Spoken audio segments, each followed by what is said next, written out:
Good afternoon, YouTube fans. I wanted to share with you a really interesting coin that was given to me to consider for purchase. And I'm not quite sure about this coin, so I wanted to share with you. Maybe someone out there knows something about this coin, perhaps a little bit more than I do.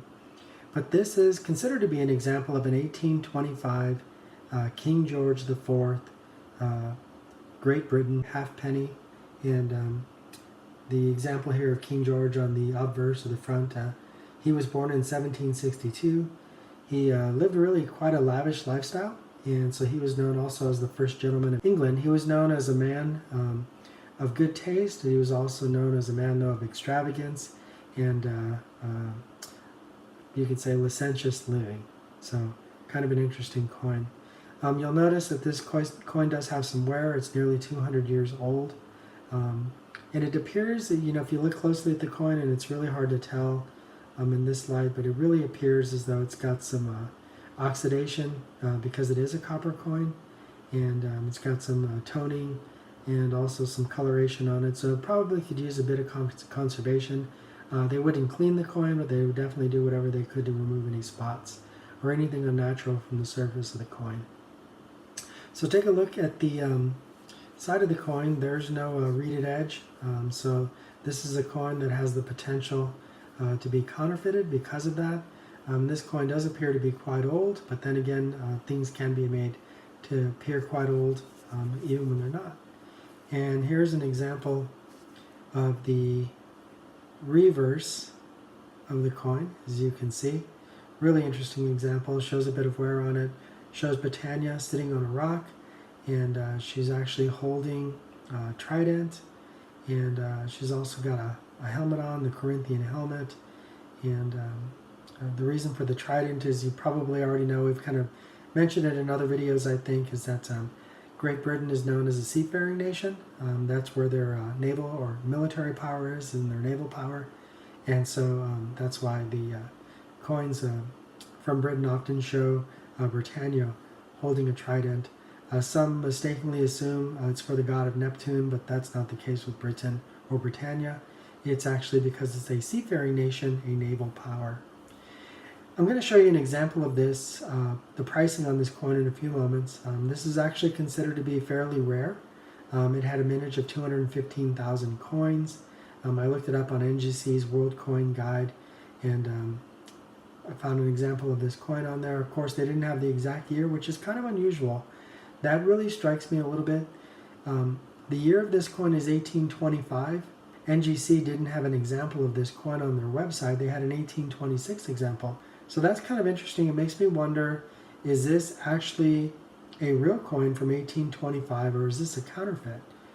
Certainly the wear on this coin makes it appear as though it actually is from 1825. But these coins are easily counterfeited. It's something you have to be careful about. I'm wondering if the best thing to do, since this coin was given to me to decide whether or not to purchase it, I'm wondering if the best thing to do is actually to send this out to NGC for grading and see what they think. I don't think that would be a bad idea in a case like this. A coin like this can be quite valuable. I'm going to show you an example of that in a few minutes. I'm going to go to NGC's website, and then we'll look at some examples on eBay. But I just thought I'd share this with you because I thought this was quite an interesting coin here. And certainly is an example of a rare coin if it's real, and it has decent quality if it's real. It can be worth anywhere from about $18 or $20 on up to about, I think, $600 or $650, because it does have some rarity. It is only a penny. It's made of copper. It is not, or half penny, and it's made of copper.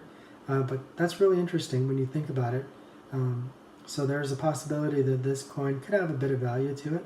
And certainly is a nice example of a historical coin, and it is a Great Britain coin. And so I'd like to show you that a little bit better in the light. There you go, and see that nice example of this coin. Well, let's take a moment and let's look at some figures from the NGC website. So I just thought we would take a few minutes just reviewing the mintage and value of this coin, King George IV, the 1825. Really is an interesting coin. We've been talking about it for several minutes now, but when you look at the example that we have here in our illustration, it's not an exact example because this is the 1826 coin. But if we're going to go a little lower here for a second and look at the mintage for 1825. So the 1825 halfpenny had a mintage of 215,000. And you notice in grade F12 or fine 12, the rate started about $18 a coin. And then they go on up, depending on the quality of the coin, all the way to mint state 63, which is probably the highest known example. We're talking about $650. So interesting valuations on the coin. And this 1825 King George IV, this coin is a copper coin, and it's actually known to be somewhat rare. If you look at the value of the coin on NGC's website under the World Coin Price Guide, you see King George IV there in the illustration, although the illustration is of a 1926 coin, which isn't quite so rare. It is the 1825 coin that's rare. And then you can see that in fine or F12 condition, it starts out at about $18, and that's somewhat consistent. I think the example that was on eBay is actually a little better quality, probably closer to the $330 mark, but a coin is only worth what someone is willing to pay for it. But definitely a very nice coin, and probably something that would be wise to scoop up and just keep as a collectible for a number of years, and then see what happens in 10 or 15 years from today. So I just thought I'd share that with you, 1825 halfpenny. Well, I just want to share this real briefly. Let's get back to the coin itself, and we'll share a little more. So what do you think? Those were some interesting examples, the examples that we saw on NGC's website. So what do you think? Interesting coin. Should I send it out to NGC for grading? Can we find out a little bit more about this coin? If you think I should do that, please give this video a thumbs up. If you like this video, please subscribe to my channel. And I also want to encourage you to remember that we're going to be having a giveaway here soon for the first 500 subscribers. We're considering doing a silver coin for sure, but potentially a gold coin. Let's just see what the number of subscribers turns out to be. And so if you haven't already subscribed to this channel, I invite you to do so. Please be a part of our giveaway. And please let me know your thoughts about this coin in the comments below. So thank you again for watching, and have a great night.